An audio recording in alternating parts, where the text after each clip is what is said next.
and scoop it out for you. Try right here. Wow, that felt good. And look at that, y'all. That's the old-fashioned way. I'm not going to eat a lot of it because I want to spoil myself from the holiday, whatever. And we're going to add a little giblet gravy on top, just like that. And we're going to taste it. A little bit more for me. I'm going to taste it. See what it tastes like. We should wait over here to get a fork. Okay, we're having a problem in the fork. Sipping for her. I don't have anyone that says stop section. Let's do it again. Okay, let's see. Now this is it, y'all.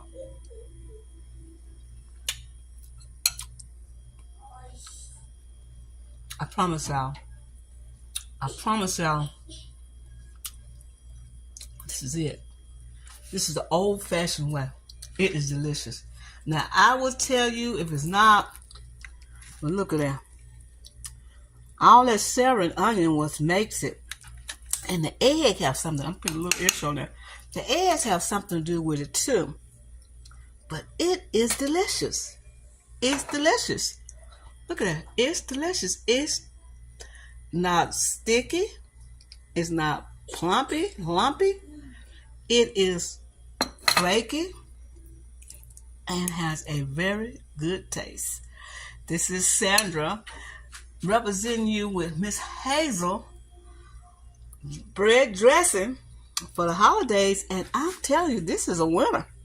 And this chicken, you could just cut it, dip some out and put the chicken in with it. But look at that. It's fabulous. It's fabulous. It's really fabulous. Try this recipe, y'all, and I believe you will love the old-fashioned taste of the dressing. The dressing has a good old-fashioned taste. It's wonderful. Melt in your mouth, tastes delicious. I would not tell you if it wasn't good, but it is delicious. It is senseless delicious. It's senseless delicious. I'm getting ready to show you how to make the gravy for the bread dressing. Now, I don't have any gizzards and I don't have any livers in this recipe, but you can add that to this recipe. I'm just giving you the basic on how to do it. So you're going to need about a heaping tablespoon of flour. You're going to need some chopped eggs. You're going to need parsley flakes, black pepper and salt to taste, and you're going to need the broth that comes from your chicken.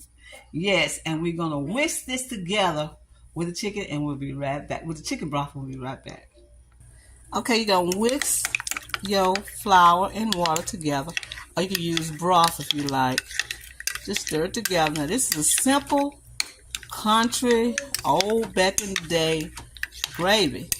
Okay, as you got the flour, now you got your broth boiling. You're going to add this to it, just like that, and whisk it. You're going to whisk it like that. It's going to get thick. Whisk it like that. It's going to be thick. That's my grandbaby in the background. You're going to whisk it like that, and you're going to cut your heat down. And as you whisk it, it's going to get thick. Look at that. That's how thick that is. You're going to make that gravy the way you want it. Now, you add your cooked gizzards and your cooked livers into this. Yes, you do. But I don't have any, so I'm just going to show you how to do a little simple, little giblet gravy, they call it, to go over your dressing. So you blend it like this, just like that. You blend it like that, and it's thick enough. Look how thick that is. It's thick enough. And then we're going to add our eggs. Add our eggs to it. My chopped eggs. And there you go. Black pepper and salt to season. And that's your giblet gravy. Now you have to put giblets in it. Some gizzards, some livers, and chopped up. And you have your giblet gravy. Look at that. Oh my goodness. Ain't that wonderful? Add your season, what you want, and that's it. Hi, this is Sandra. I'm here again with another recipe, and this recipe is, I'm copying off Miss Hazel Country Bread Dressing. This is ready for the holidays that's coming up, and you might want this country dressing that I'm getting ready to do and duplicate from Miss Hazel. We did not show the finished product because I did not stay to do a video of that dressing she did about 4 years ago. Miss Hazel has passed on, and we're going to use her video as a tradition and an honor of her doing this holiday treat that she has for her family. So we got onions chopped up, we got celery chopped up. Now she used hamburger buns, but we're going to use some crescent buns because I don't have any crescent buns. Hamburger buns. She used sage, and I'm going to add some black pepper, I know she did, and some eggs, and we're going to show you what the broth look at.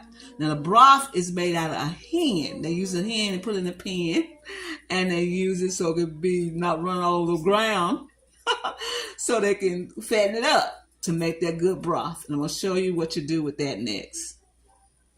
All right, what I have right here is the chicken getting ready to make the broth. Now you can use chicken thighs, which I use, or you can get a hen and put it in a pan and let it sit in there about maybe 2 weeks when I run on the yard, and then you can use that if you want. But right here I got chicken thighs boiling. Now all they put in there was salt. Now you can put any ingredients you want in your broth. You can use bay leaves, you can use thyme, and you can put sage. You can put extra onions and extra celery in your dish while it's boiling in the pot. But we didn't do that. What we did is put salt and just the chicken. And we'll be right back and let you see how we do Miss Hazel old-fashioned dressing, bread dressing for the holidays. All right, we're back with Miss Hazel traditional old-fashioned cornbread. Well, it's not cornbread, y'all. It's bread dressing, but cornbread is one of the main ingredients. So what I'm doing, I just baked some cornbread. So what I'm doing is crumbling it all up like I did when I was over to their home. So I'm crumbling it all up just like this. Now, I'm going to use some croissants. I can't talk this morning. Some croissants to put in there because I didn't have any hamburger buns. But you can use any bread that you want to put in your dressing. But she used some hamburger buns to add to her dressing. So I'm not going to crumble this all the way up, just enough to get it all incorporated so we can add that broth to it. Now, this is what I got right now. Now, I'm not going to put these in here.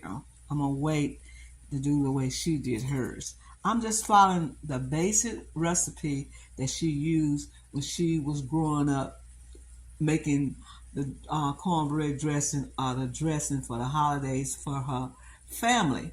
So this is what I'm doing. Now, mine is totally different from hers, but we're going to try doing hers, okay? Okay, over here we have the celery and the onion and butter. And that's what's in the recipe. Now we've sauteed the onions and the celery together in butter, and we're going to let that cook down. Okay, we're going to let that cook down, and then we're going to have this a little bit softer. We don't want it to be crunchy. We want it to be soft in order for us to put it with the dressing.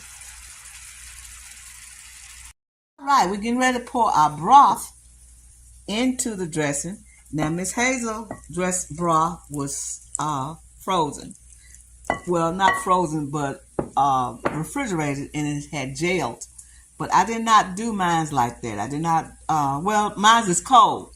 So the cornbread have to be cold, and your broth have to be cold. So what she did, she put the bread on top just like this. Now she laid the bread on top. But I'm just going to crumble it up just like this and lay it like that. Now, croissants is a really good bread. The croissants, they're buttery, and then plus they have a good texture to it. So I'm just going to do it just like this, how she did hers.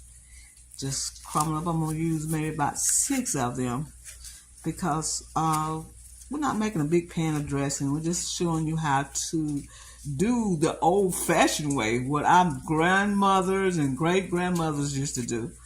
And so I'm just going to put them in there just like this and make this bread dressing. Just crumble them up like that. Now, like I was saying, you can put any ingredients you want in your dressing. That was a recipe for you. You can add to a recipe. Some people don't add, but you can add to a recipe. So we're going to crumble all that up into the dressing like that. Crumble it all up. She used her hands. I would ask her, do you want a spoon? Well, she showed me her hand, saying that she's going to use her hand to get all this blended together. So I'm trying to blend it together, just like that, and adding some more broth. Just like that. It's almost congealed, y'all. It's almost there, because I can't refrigerate. I had it in the refrigerator. So I'm just going to get it all blended together, and then I'm going to add my spices, so I'll be right back. All right, I added the sage and the black pepper and a little salt. Now, you can put any ingredients, like I said, y'all, in this recipe. But I'm just doing the scratch recipe that Miss Hazel did. Now, we're going to add some more broth, because remember she added more broth to it. And she used her hands to squeeze it. Just like that. She didn't use a spoon. Now, it got too cold for her because the broth was cold. And we put those cold eggs in there. And plus, it was kind of, cool in the kitchen. So what I'm doing is getting more broth in here, because I know she wanted more broth to make it like the consistency that she wanted it in. Just like that. Yeah, coming up now, y'all. Coming up the way she had her texture. Just like that. Then we smooth it all out.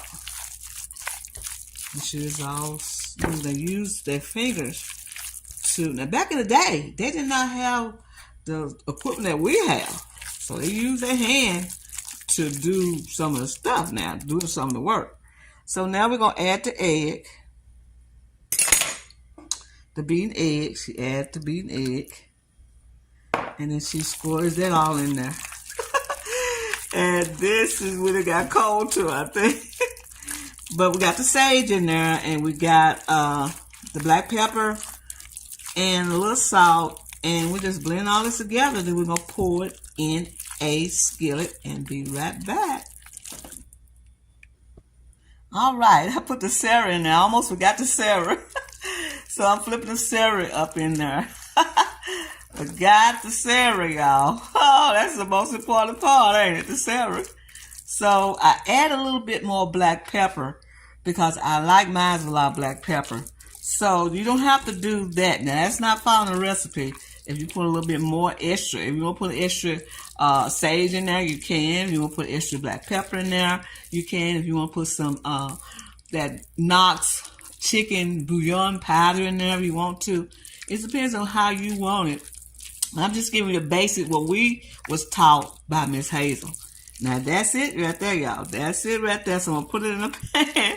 I almost forgot the celery and onion when I looked over there and saw it. Now, in the celery and onion, she got butter. She used butter to saute the onions and the celery. So, now, most people put garlic in there. You don't have to do that. But you can put thyme. I call it thyme. But they call it thyme. And you can put that in there, too, if you want to. Any other season that you use. Okay, then I'm going to put this in a pan, and we'll let you see what it look like. All right, we got it in the pan. So what I'm going to do is add the boiled chicken thighs on top of it and bake it. And when the chicken thighs are golden brown, that means your dressing is done. So that's how we used to measure how our temperature and our brownness on top of the dressing. What it look like when when this is golden brown, the chicken, you know your dressing is ready. Yes, indeed. So we're going to put this in the oven maybe about 20-30 minutes, and we'll bring it out. Let you see what it look like.